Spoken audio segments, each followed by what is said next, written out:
In our Hudson Valley Artist Spotlight tonight, we welcome Lynne Mathis. Glad to have you with us. Now, Lisa, you grew up in the Washington, D.C. area, but you're a Westchester resident these days? Irvington, which really has been just an incredibly great place for us, this village environment, and yet to still be so accessible to the city. It's been really fantastic. So tell us about your early music life. Was there something in particular that inspired you to be a singer? I think as a kid, I mostly mimicked what I heard and was just an expressive, intense kid. And when I was a child, Annie was it. And I would just march around singing those songs until I think my mom just couldn't stand it anymore. It took me to a giant cattle call in Washington, D.C. of Annie, and I was called back to the Schubert Theater in New York, and I was cast when I was 10. It was for a national tour that was going to be a year and, 8 weeks. My parents just were not comfortable. It didn't feel right for them. But the bug bit, I realized that I could do something. That was definitely the catalyst that got the ball rolling. I spent all my childhood summers at Interlochen National Music Camp in Michigan. Really a magical place. I really started to write there. So you've been on tour with Liz Phair and the amazing lineup of Lilith Fair female performers. That must have been a great experience. That was an incredible experience. I can't tell you how grateful I was to Liz for that. As a result, I got to spend some time backstage and have the chance to really experience a little bit more about what these musicians on that level really, really go through. It is really, really hard work. I'll bet it is. We kind of dream of it, but not an easy lifestyle. Now, you're also a gospel singer, Lisa? It's definitely a big part of my heart. I have just this incredible family of singers that I sing with every Wednesday night at the Riverside Church, which is across from Columbia University. The other really fun gospel music that I get to do is with my dear friend and colleague, Michael McElroy, who's been nominated for Grammy and Tony both. His group that he put together, Broadway Inspirational Voices, is, just an unbelievable cast of about 50 singers from all different Broadway shows and backgrounds that come together that sing. That's been really hugely fulfilling. Is that a charitable sort of thing? Yes. We have for a long time have been connected to Broadway Care, which has done an enormous amount for AIDS patients and victims in the theater community specifically, although broadly as well. We're hoping to really to do a lot of mentoring and to go to schools that don't have really strong performing arts programs and to do some master classes and some workshops and performances. That's wonderful. There's nothing quite like it. You can just imagine the powerhouse of sound, 50 Broadway singers coming together to let it rip. It's pretty great. You've said every woman I know struggles to find the right balance in her life. Yes. Are you a wife and mother, and what do you mean by that? Yes, I am a wife and mother. I have 2 girls, 8.5 and 10. My family is just such a rock and source of stability and such a source of joy for me.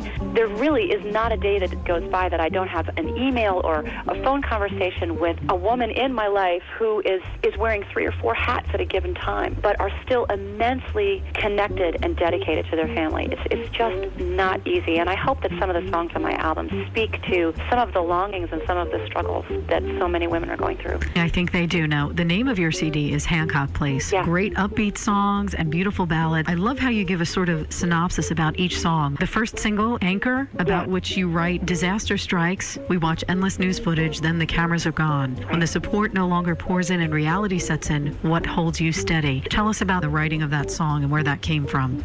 For me, sometimes it's one thing that will be an inspiration that draws me to the keys, and I can't leave until I've finished it. And sometimes, as in the case with Anchor, there'll be several experiences that continue to kind of weigh. It started with the tsunami experience. I have a very special friend who was on vacation with her family in Sri Lanka, and they survived barely. It's an extraordinary testimony, an unbelievable story, and our whole community rallied. It wasn't too much later that Hurricane Katrina hit, and I have family roots in Baton Rouge, Louisiana. My father was born and raised in New Orleans. It was really, really painful, the tsunami, and with the hurricane, it seemed that the media attention we were so saturated with it, and then when it seems like the stories just aren't fresh enough, the cameras and the attention start to filter away that really was important to me and really was at the core of Anchor.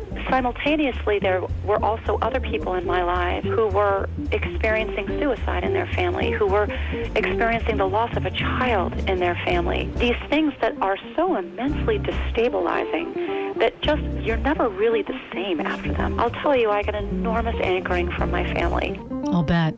Well, let's give a listen. Lynne Mathis with Anchor on 100.7 WHUD.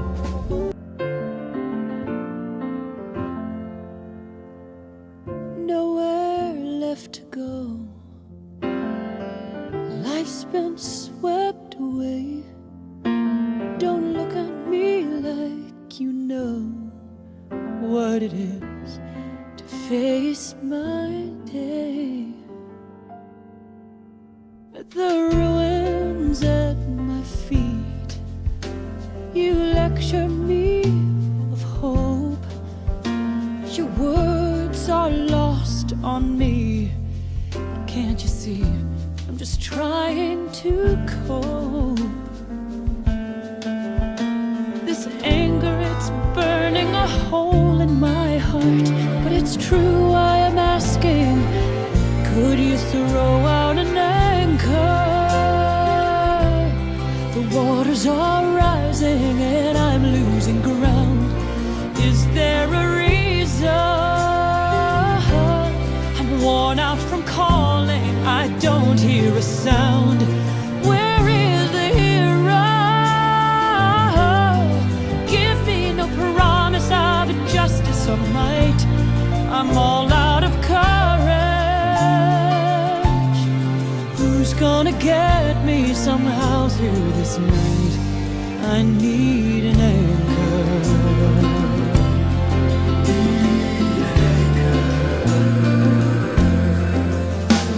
I've heard your reasons why, but you know and you justify. Meanwhile, I'm still standing here, staring down my greatest fear. Can't see my way clear through the haze of this hell, but I want to believe you are there. Oh, are you the anchor? The waters are rising and I'm losing ground. Is there a reason? I'm worn out from calling, I don't hear a sound. Where is the hero?